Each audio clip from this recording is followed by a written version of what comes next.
So this is winery, and this is supposed to be bridge where like everybody passing, and over there by the river like everybody had a nice walk, so you can see what's going on right now. And it just rained, nothing else. This is what's happening. Kind of sad. A lot of businesses closed, by the way. Welcome to Estes Park. This is what's going on today.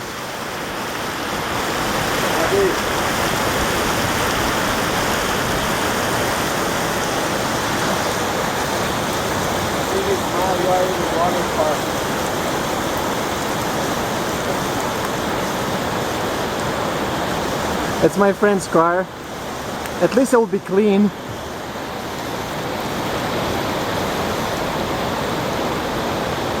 Alright, this is post office parking lot. So this is how it looks like. So you have a boat, a raft. It's about time to use it.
The bus is going to meet at the other side, and we got to shuttle out of here.